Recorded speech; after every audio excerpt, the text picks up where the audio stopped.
Good morning, everyone, and welcome back to Sugar Mama's Fireplace podcast. I am financial planner Canna Campbell, and I am incredibly excited today because today's podcast is a debt-free, mortgage-free, you could almost call it, podcast. You see, we're going to be chatting with Laura from the most incredible, the brains behind this incredible Instagram account, The Savvy Man. And Laura, listen to this, managed to pay $316,000 off her home loan in 4 years and in 4 months. It is incredible what she did, and she's going to share exactly why and how she did it. So let's get started.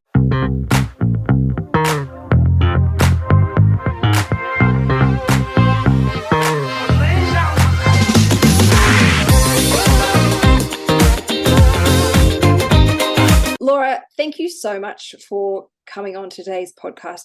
I really appreciate the time you're taking. And I also want to say thank you for creating such high value content on Instagram. That is actually how I found you. And when I saw your post about what you had achieved financially, and I went back and looked at all your other incredibly informative, easy to understand, inspiring, and incredibly motivating posts, I had to have you on and I had to hear your story and how you did this. So thank you. How are you? I'm really good, thanks. I'm finding it really surreal that I'm speaking to you because you were pretty much one of the first books on personal finance that I came across. And it just blows my mind. I actually had to Google. I was like, when did Canna write this book? Like, when did it come out? And I looked at it and I was like, February 2018. So like 5 years for you. That's awesome. It's still a bestseller today. I know. And like, I know from other mums that I chat to, it's the hardest book to get in the local library. Like, it's always out on loan. So, which I think is really interesting. I suppose, like, we took out our mortgage in 2018 and I read that book, I'm pretty sure, around December 2018. So it was still pretty fresh, in the news. So I think that's how I probably stumbled across it. But from prepping for this chat with you, like your big question was, why did we start this journey? Can I just stop you for a second, just to clarify for all the listeners right now, the book that Laura is referring to that kickstarted her, mortgage-free journey was the $1,000 project. Is that correct? Yes, absolutely. And can you just quickly give me a bit of a background as to, like your family, where you're from and what you do for work, just so people can go, well, clearly this woman must be earning a fortune and have no children and have a very unrealistic living expenses. Tell me who you are, because a lot of people will relate to you. Because I get that. I've read so many of these kind of, like clickbait stories, and then you're like, oh, that's not me, like that's not achievable. So our story is, we moved to Australia from Ireland in 2012, and like anyone that has been on a work holiday visa, they know how hard it is. No matter how good you are at your job, the employer can't keep you. So you can work somewhere for 6 months, then you've got to just move on, and it's really disheartening for your CV, because you're literally like, I have moved so many times. But for me, it was a positive, because when we got our permanent residency in 2015, you got unlimited work rights. And that's when I started thinking, like, I have worked in sales, I have worked in recruitment, I've worked in admin, events, and not for profit. I've worked on social media. I've done everything. And I was like, I came from a family business back in Ireland. So that kind of desire to have something of my own has always been there. But when you come to a new country, it's very hard to get into that space. So like everyone, I'm on Pinterest, I'm on Instagram, on Google. I'm like, how can I start a business in Australia with no money? Because there was no point in. We had money to travel back to Ireland. We had money to go out. I was 26. I was like, I just don't know what to do. So anyway, came across the world of virtual assistants. You probably can, as a business owner, you probably know what a virtual assistant is, because they're like a jack of all trades that can help you with a website, a podcast, social media, everything. But you don't have the thing of having to hire a full-time employee, which is really hard for small businesses to maybe afford. Because I worked in sales, I was like, I can sell this. I can sell this to people. So I had to sell the idea to my future husband. So in 2016, we also had got engaged, and that brought up a conversation of, are we moving back to Ireland? Will we build a house in Ireland? Will we stay in Australia? All added up kind of things of, Australia seemed really hard if we had a family. So I know loads of people don't have family support, but because we're from like really family orientated families back home, it was important to us. That's how I sold virtual assistant business to Kevin. I was like, if I can make this work, I can work around future kids, you know, save on daycare, all these things. So the start of the finance journey was, let's live off one salary. And like, whoa, people are like, no. And that one salary idea, to me, I was like, actually do it. But we had to do it because I was starting a business that I didn't know if it could earn money. So I was kind of like, I'm stepping out of employment to do something I don't know if it's going to earn money. Sink or swim, and you had no other option but to swim as hard as you possibly can. Doggy paddle, freestyle, backstroke, whatever kept you afloat. Absolutely. And I am very aware that I'm in a privileged position because I had a partner who was happy for me to do that. I know from Instagram, there are married couples who would not combine their finances if they paid them. You know, there's people that aren't in a relationship that, you know, they're doing it on their own. So I don't want this to be kind of like, you know, oh, I can't live off one wage. I'm just trying to tell you that's how we started. Yeah. So the one wage thing was the start of it. Now, can you tell me, like, you have paid off $316,000, actually just over, and 4 years and 4 months. Do you have children? I do. I have a 2-year-old son. And you work for yourself and your husband works full time. What made you decide, I want to have a go at paying off as much of our mortgage as possible? Like, where did this goal come from, and where was it inspired to basically have a crack at tackling your mortgage and the stress that comes from that? I consume motivational content constantly as a business owner. So my business got to a stage. So like, I'll be honest, I left a $60,000 salary to start my business. Like, it's a good income, but it's not fabulous. Not like I was earning 6 figures. And at the time, 5 years ago, when my husband was, well, he is an electrician, but he had just started in a new job. So what happened was I was consuming all this content, but my business then, it made money. And what happened was that money, but I was still afraid. So I would kind of save that money and it was squirreling it away. We still lived on one income. And it was a case of my business went to 6 figures. And I was like, I didn't think I could do this. But instead of a lifestyle creep of kind of like, oh, we don't need to live on one wage, I was like, what could we do with this?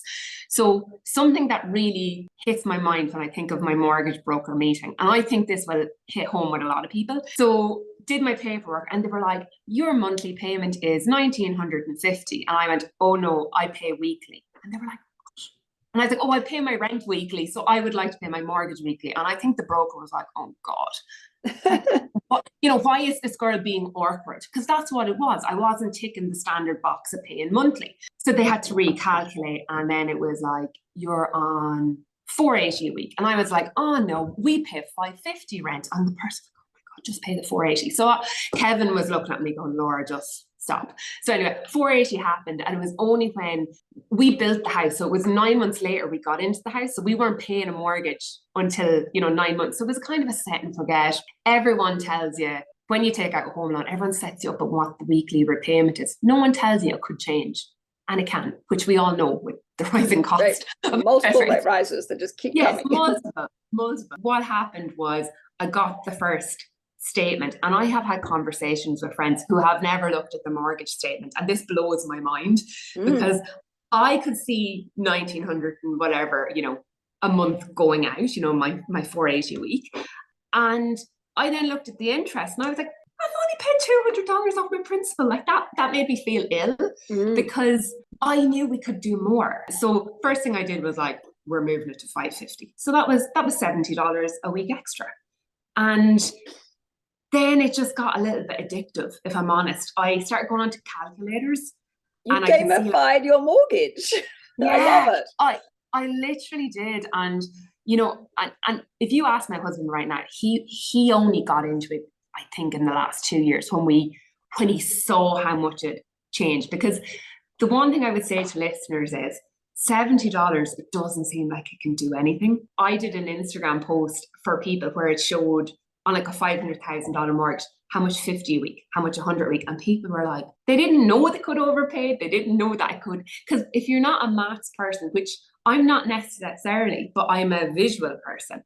And I was like, Oh my God, like it was a no-brainer. That's why I have these calculators on the Sugar Mama website, is to show people the impact of an extra $20 per week on their mortgage. And I published a podcast only the other day with my results from Frugal February, because I found an extra, I think, $80 to $100 per month in savings Nice. from doing Frugal February. It was really simple stuff like called up Origin Energy and switched our gas plan and our energy plan. And then Foxtel, I got one of we had a, I think, multi-room thing that we didn't need. We weren't using it. So that saved another $20. Worked out to be between $80 to $100 per month.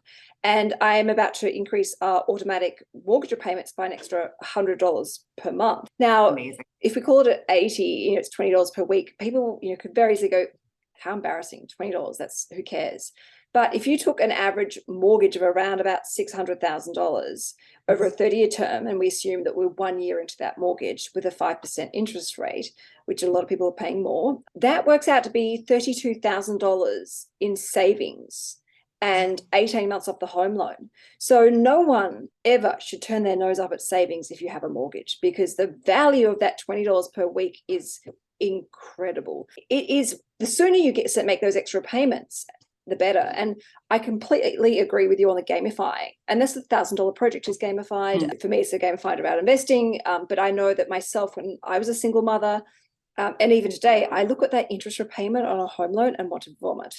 And people will skip coffees and live a very frugal life, but quite often the smartest way to save serious money is to pay off your mortgage as goddamn quickly as possible. Now, so it sounds like, if I ask you where your inspiration came from, it probably came from fear in a good way, in that it drove you to make sure that you could continue on being self-employed and running your own business. Yeah.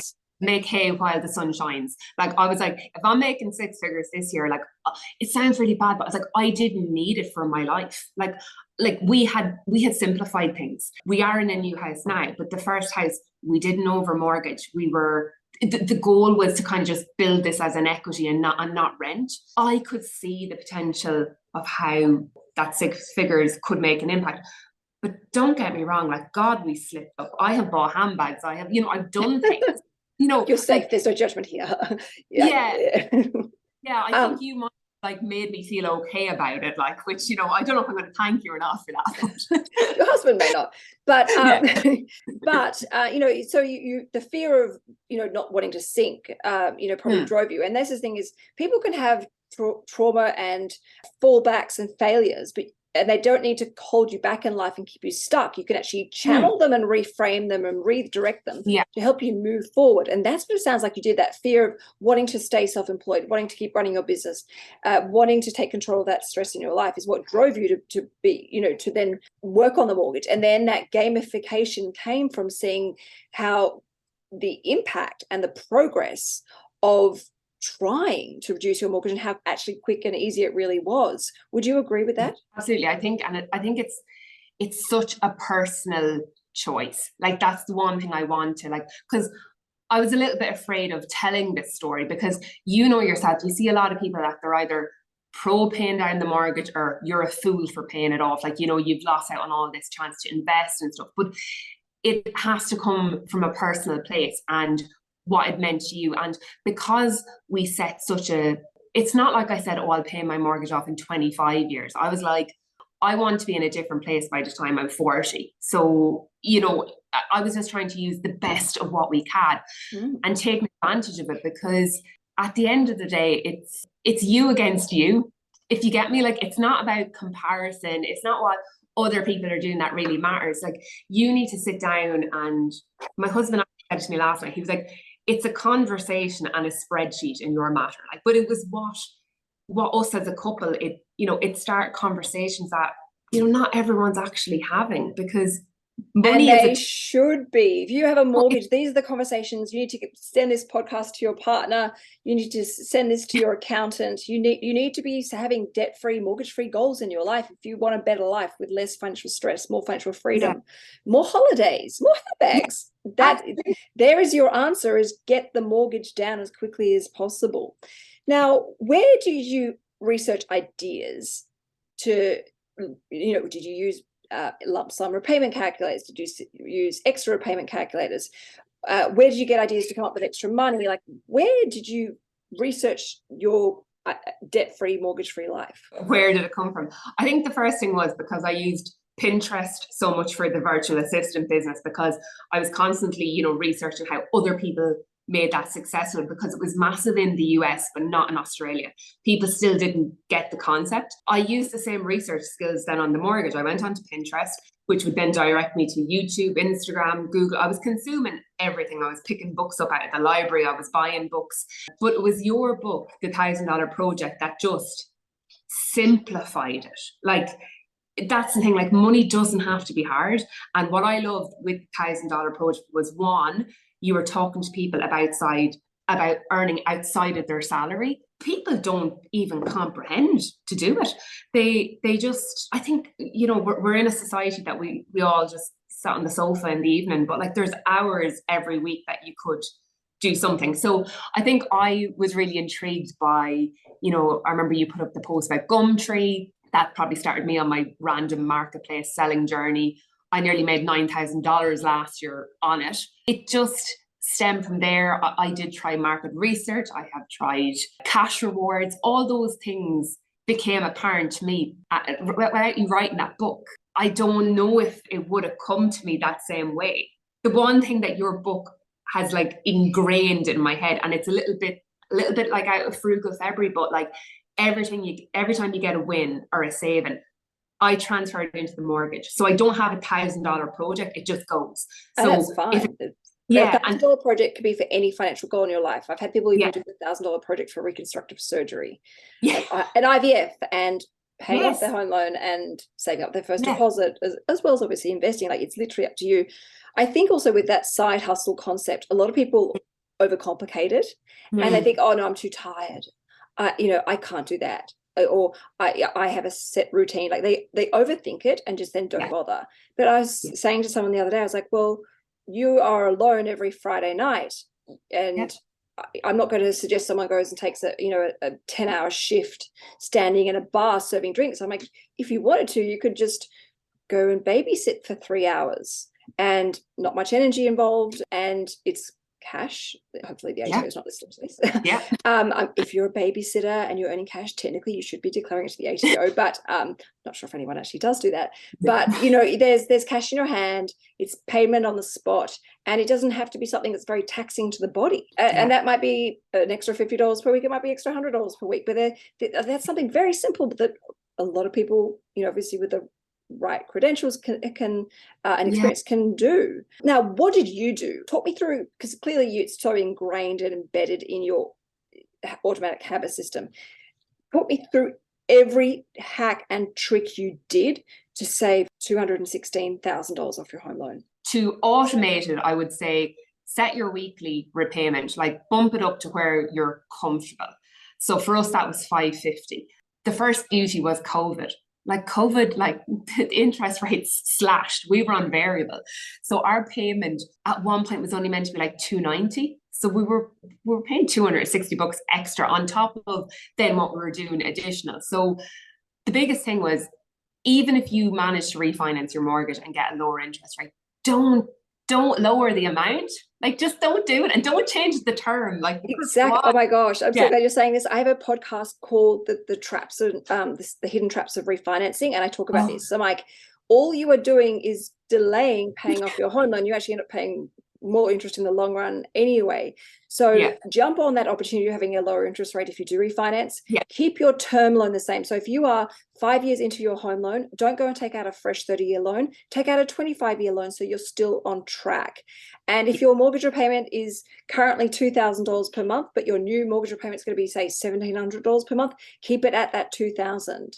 And as Laura said, try and pay your mortgage repayments weekly, because you'll be making an extra repayment per calendar year. And there's so many other little things, but when you do all of these little things, holy crap, they really do add up, and you start to see your mortgage reduce very, very quickly. And the cool thing is, each month you log in and do this, that interest repayment, assuming the interest rate stays the same, that interest savings gets smaller, and that lump sum repayment or principal reduction gets bigger. And it's sexy. It's so empowering, going, oh my God, we're beating the bank. We're actually getting ahead. So what other things did you do? Like every time ad hoc, did you do ad hoc transfers? So if you did market research and earned $100, would you transfer that immediately onto the home loan? Yeah, absolutely. Like it even got as simple as if I got an online voucher to get like 40, the other day actually in Witchery, I had $90 credit for like, Witchery for my birthday and rewards and that. And I spent them on a pair of pants for like, $140. But that $90 then I moved into the mortgage because I would have spent the 140 on the pants. So I didn't think the pants were $50. Like that just, it's a mindset shift. And it is exhausting when you start it, but it becomes normality. And I think it becomes fun. I think it becomes really fun and really empowering, and it becomes obsessive even. Yes, exactly. And the biggest thing, like obviously, so people are probably listening and going like, that still can't add up to 316,000. So what happened was all of my money, like my wage, would sit in our offset. So, that would save, so like as much as we lived on one wage, we always had a buffer, like, just in case, if we need. But every couple of months we would go in and we would go, we don't need this money for the next, say, 3 months or 6 months. And I would transfer 20 grand. Like I was like, if it was in our account, we would find a way of spending it. We would have let lifestyle creep in. So the focus was my wage was just, my money was going to go on the mortgage. And I would say probably 80% of it did, so I'm not saying like we live pin to collar on Kevin's salary, because obviously things did change. But even something as simple as during COVID, we had a $20,000 trip for America and Ireland, and it got cancelled. And obviously that 20 grand went back into our account. I then fell pregnant and I was like, we ain't doing this trip anytime soon. So, God, no, not this. No, crazy. No. So I put the 20,000 into the mortgage. And like, I know I'm talking about it like it's only 20,000, but I had to look at it that way, because if I got too attached to the money, I wouldn't send it. So I had to kind of just look at it as in like, my money, that's its job. And until that mortgage is done. And I look at it and go, at 40, when we don't have a mortgage, like, my God, what will we do with all that money? Then we can invest, then we can travel more, we can start new businesses. It will change everything. The opportunities just expand dramatically, and you can then afford to go on lots of holidays and lots of different holidays to amazing, different, exotic, interesting locations, and take your son with you, and of course take your son with you, sorry, it goes without saying, but you get to really enjoy it guilt-free without any financial stress and pressure on your shoulders. And look, don't get me wrong, I think the investment of travel is extremely valuable. And when I say be crazy not to travel, it's only because the thought of me getting on an international flight with my children, I'd want to stab myself in the eye, because they don't sit still at home, let alone on a plane. So that's my opinion. I enforced upon you then, so my apologies. But you start having more choices, and you've prioritized where your value is with money. And at any time, if you want, you can redraw that 20,000 back out for when that holiday is ready and appropriate for you, which is great. You're smart, intelligent, and incredibly wise, and comes with no regret. I've never had someone say, I wish you never made extra payments on my home loan. So really, really intelligent decisions here. What would you say was the number one most effective thing you did in seeing your mortgage drop? So we were only talking about last night, and for the first 2 years, we just paid chunks of money, but we never really had a visual apart from like the online banking. So I remember coming across somebody that started talking about the amortization schedule, and I printed one of those out, and I got my highlighter, and I could see how far ahead we were. And on that last house, we were up to 20 years. So like the mortgage was at 2040 and it was going to finish in 2048. So I was like, in less than 5 years, we got 20 years paid. And that. Wow. So if you keep going at this rate, assuming obviously for simplicity more interest rate rises, how old will you be when you'll be mortgage free? So we sold that house in November, and we were able to buy a new property with basically a 50% deposit. So wow. the most crazy thing is the mortgage we took out for this new house is the very same amount as the last house. But like we never could have bought this house 4.5 years ago. Like we couldn't have, we would never had a deposit. We barely had a 10% deposit on the last house. So that's where I'm telling people, like we didn't come with like lots of money at the start, but we just prioritized. Like my husband works 50 hours a week. He works Saturdays. Like I work crazy hours. I work evenings now that I have my son. Like it's not as simple as just, you know, that's what we did. Like there was sacrifice, there was commitment, there's been conversations. Like I use cash rewards. I love cash rewards. I use cash rewards with $1,000 project. I know, but it's just, but I talk to so many people who are like, oh, but what's the point? And you're like, they can't be bothered. They're lazy, but it's because they haven't actually educated themselves around how easy it is and that aha moment going, oh, wow, actually, and I'll never, you know what, I'll share something funny. Tom, when we first started dating, had his ex-girlfriend who actually is an accountant. And I actually am friends with her. I really like her. She's fantastic. And she had told him, oh, Tom, no one pays off their home loan. Don't even bother trying. It's pointless. Oh. And I remember telling me that. I'm like, that is a complete and utter load of BS. Yeah. And so I sat down with him and I showed him my lump sum extra payment mortgage calculators. And his face just went white, going, why did I know about this ages ago? What do you mean? And we quickly did a few things to his mortgage. I got him to refinance his mortgage at a much better rate. I got him to start paying his mortgage more often, transferring his bonuses and tax refunds and stuff like that. Yeah. And he was going in leaps and bounds. And for anyone who thinks I can't be bothered to pay off their home loan, if you have any intention of upgrading your home, like you did, Laura, it is obvious that you are going to have a much bigger deposit, therefore a potentially smaller home loan, or be able to afford a bigger home if you've actually been making substantial inroads into your home loan, because obviously your deposit is the sale price less your mortgage. So if you want more money to buy a bigger home, pay your home loan off. It's madness if you're not. And of course, you do need to think about your personal individual situation, which I should remind everyone, obviously this is general advice only, educational, no personal advice or product advice. So people who are thinking, oh, well, I'm not paying off my home loan because I'm going to move out of it and use it as a rental property for tax purposes, this is obviously different. So you must go speak to your accountant and financial planner for personal advice. As I said, this is educational, but it makes a lot of sense. And there's even for the tax consideration, you're saving. The other thing is I want to ask you is, what was the least effective thing? Because I'm sure you obviously left no stone unturned. You did everything and anything you possibly could. You were like a dog with a bone, wanting to make this mortgage reduce as fast as possible. What were the little things that you still did anyway, even though they weren't effective because it gave you satisfaction? To be honest, like it sometimes felt like a diet. I go with that 80-20 rule. Like I really don't think you can commit to this journey and be awesome at it every day. Like I just don't think you can. But the biggest thing was, and I find it painful, but I do, since I got pregnant, I started tracking our expenses, because again, maybe it was out of fear, but I was like, you know, what if my business can't sustain me having a child? Or what if my clients won't work around me not being as flexible as before? So I think it was only then, and I really don't like doing it, like, because I hate inputting like how much I spend on my groceries each month, and you know how much I spend on stuff for Danny and different things, and like it's good for me to see it, but I think it can feel like a waste of time. But I still do it. I still do it because I get a satisfaction then out of it by going like, oh yeah, there's actually $200 left there at the end of the month.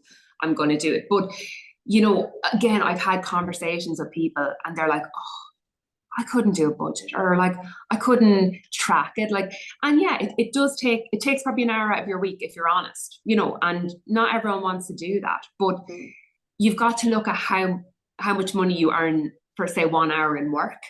And like to somebody that might only be, you know, it could be $30.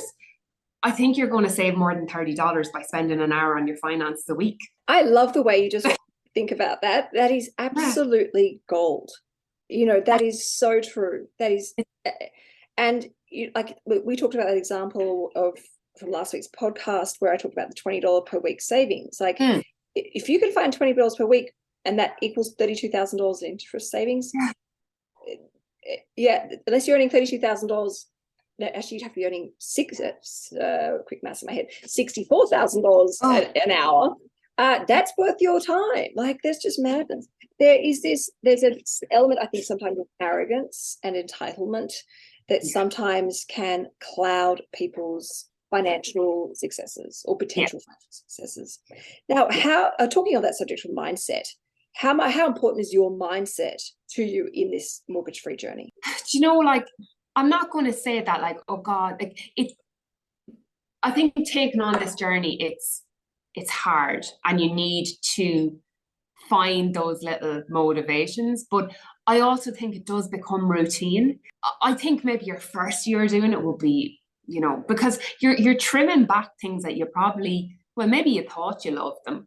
But like for me, even having a child now has changed everything for us, because, you know, we don't have, you know, babysitters on tap. We don't have our parents here. So it's not like we go out every weekend. Like, so our spending changed. But, you know, I saw you brought your daughters to the, you know, the art gallery for free. Like, there's so much, especially in Australia, like there's so much free stuff that you can do, and you can fill a weekend where before you had kids, you might spend hundreds socializing.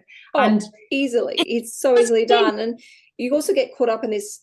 I do this quite a bit, and that was one of the lessons of Frugal February, is I feel guilty that I'm always, you know, working and on my computer, and so I then try and overcompensate by, like, let's go to Kmart and buy a little treat. And my kids have mastered the art of a tantrum in Kmart to get what they want. But I, you know, and people say, well, I'm not near an art gallery, I'm in a remote area. But I took my daughter Tiger to the library, and she had so much fun.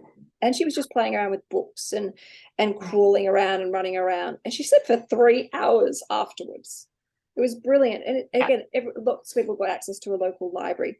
I want to ask you, how do you celebrate your successes? Please tell me you are, you know, stopping and feeling proud and feeling good and doing something to show your gratitude for the hard work and sacrifices. I think, like, for the first year or two, like, it was definitely celebrated around the fact that, like, when we'd hit, like, say when you got down to like 475,000 or 460, like, you know, when you did like those kind of increments of 5 and 10 grand, we definitely like celebrated. Like, you know, you might start planning a trip and different things.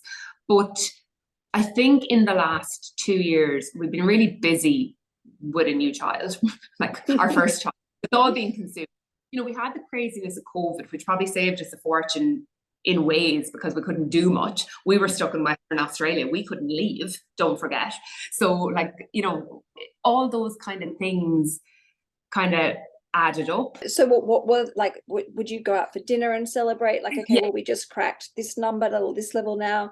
Or would you go and reward yourself with a massage? Or would you do something that was not about spending money, but maybe just about celebrating the moment, like having a beautiful meal at home together? Yeah, I think it was just taking the time to celebrate and talk about the future and, like, you know, why we were doing it. I don't feel like we would have bought stuff maybe for the house. Like, you know, we might have been like, right now we can go buy the new TV, or like we did stuff like that. But I think in the last 2 years, the massive thing was the focus on a new house.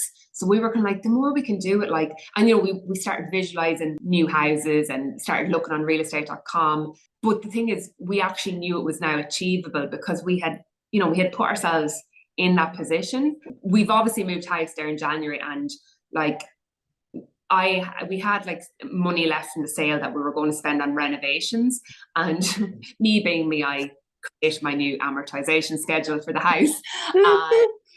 I was like, I really just wanted it that little bit lower, because we're actually going to Ireland in 4 weeks' time. So I was like, I know that's going to hit us a bit financially. So I was like, let's just get that little bit ahead.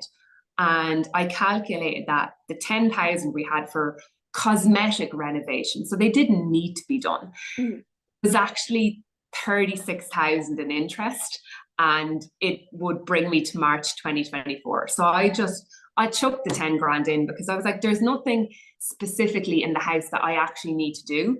And it's just a flipping mindset. And also, as you said, that 10 grand is sitting there for me to pull out if I need it. But it just, to me, when I leave, I think a lot of the time with people with personal finance, you leave that money sitting there and you spend it in ways. So I think having goals, whether it's the mortgage, whether it's investing, whether it's saving up for a new car and, even buying half it in cash. I think it's just having goals for your money and being able to let go with the money, because I think sometimes people are like, oh, I don't want to do it. Yeah. But I just visualizing what change it can make. I completely agree. Look, the $1,000 project is just taking one big scary goal and breaking it down into parcels of $1,000 at a time. And, you should always have a goal. Of course, like there are times where you need a little bit of a respite and a break to recharge, and that's healthy and normal. But if you want to get ahead financially and stop treading water, give yourself a goal and break that goal into monthly goals, weekly goals, daily goals, so that you actually start progressing in the right direction. And it's the shift and breakthrough that you experience is quite incredible. You've obviously really educate yourself around understanding a mortgage and understanding, various concepts of it and the impacts of it. Would you say that you're someone who is very financial literate? Have you just literally educated yourself? I've literally educated myself. That's the one thing. When we took out the mortgage, I actually didn't understand it. I didn't. I understood what my weekly payment was. And it was only then when I took some time, and it's really interesting. I saw something on Instagram this morning, and it was like, if you spend an hour a day long term, you can become an expert at something, or at least very educated topic, because you're consuming just one topic.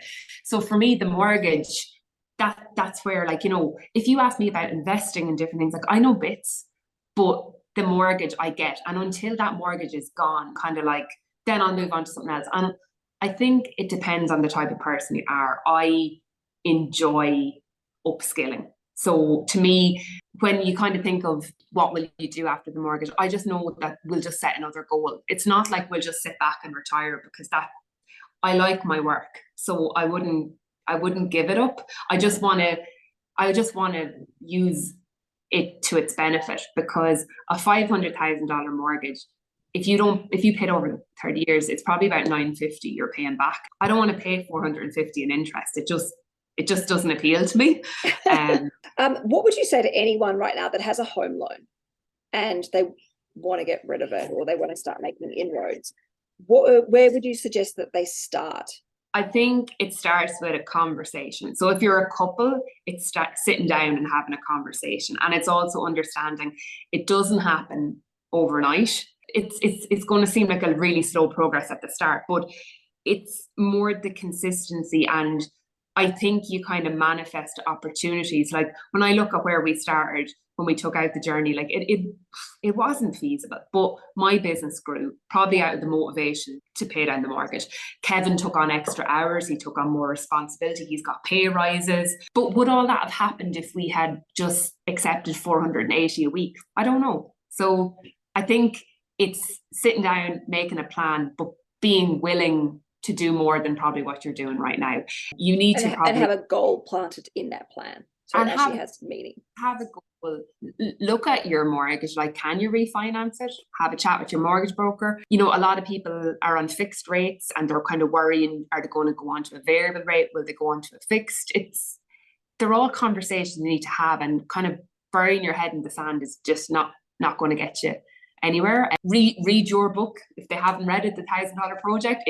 It simplifies it, and it simplifies a concept in general, just for how those little savings. It doesn't have to be creating that $1,000. It can be every time you save the $20, chuck it across to the mortgage, and you'll see it go down.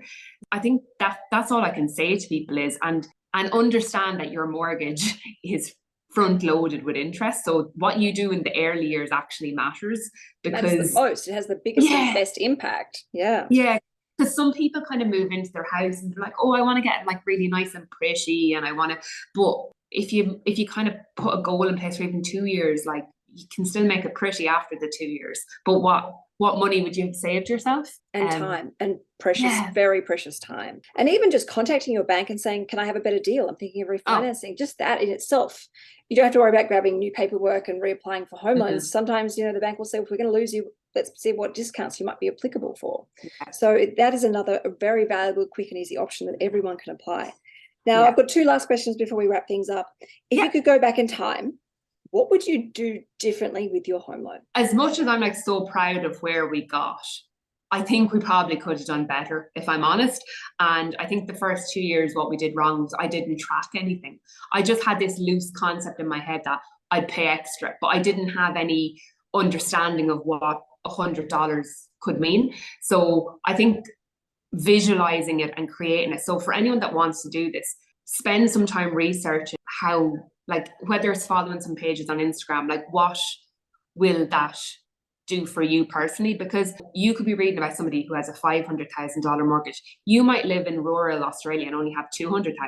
Like, everyone's situation is different. So it's understanding your personal number, I think, and then you can work from there. So that's what I regret not doing, was just having a more of an understanding at the start. That's right. And then my final question to you is, how do you feel about your financial future? Are you excited? I'm really excited. And like, one of the massive things is, as expats in Australia, like the freedom to just fly to Ireland when we want. We won't have to go like, oh God, it's 10 grand at Christmas to fly. As much as we could afford it now, I just can't justify it when we have these kind of goals in place. So I'm really excited about that. I'm excited about, creating new goals as a family. Are you excited about the idea of investing outside of the home? Obviously paying off the home is your number one priority, but once that's done, you're going to have all this cash flow, and you can start looking at including your superannuation as part of a comprehensive holistic strategy. You can look at investing in long-term growing passive income streams. You can also even maybe look at debt recycling, or you don't have any debt, but you can look at borrowing to invest and tax-effective strategies. There's so many more tools. And look, some of these you can do in unison or in combination with a debt, paying down a home loan, such as a debt recycling strategy. But the opportunities out there now are huge. Yeah. And that's the thing, like, I come from a family business background, and I remember, like, that's one of the things my dad always said to me. Like, he has like multiple investments and opportunities, and the biggest thing he said was, you just get the debt gone, and then you can take chances. So he was very much like, if you had a business loan or something, like, you just get it down. As much as the bank will encourage you not to pay it down, because they're a business, they want to earn money. Yeah, but that's how they make billions of dollars. That's how, like, stupidity. They make it hard for you bloody to switch to a weekly repayment, because they're like, oh, don't do that, you don't need to. But it's just that understanding. So I'm excited to, like, I feel like I don't need to spend any more time educating myself on mortgages. I understand it now. So I'm excited to start looking into investment and long-term strategies, and, looking at even different business avenues. And, with the VA business, I can't grow it anymore. So for me to be able to, like, work around my lifestyle here and have my son and stuff. So I want to look at other opportunities, and, by being in that position that you're not tied to a mortgage, like, that would free it up. Absolutely. Look, Laura, thank you so much for sharing all your insight, wisdom, and knowledge around how to pay a mortgage off as quickly as goddamn possible, and how to set yourself up with a lot less stress, a lot more pride and satisfaction, and the sensation of progress. It's very, very valuable, everything you have just said. And for anyone who'd like to learn more, I highly recommend making sure you follow Laura on her Instagram account. It's called The Savvy Mam.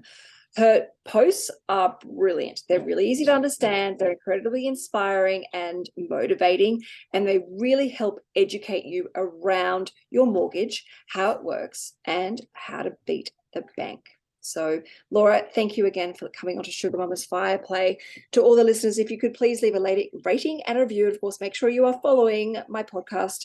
And if you hear this podcast and you think, oh my goodness, I need to tell everyone about it, please share it with everyone you know, because I would love to make everyone mortgage-free in Australia. And I think Laura's story is a great source of inspiration. So thank you, everyone. Have a great week, and I'll see you you'll speak to you on Wednesday on How Do You Afford That with Michael Thompson and I from Fear and Greed. Ciao for now.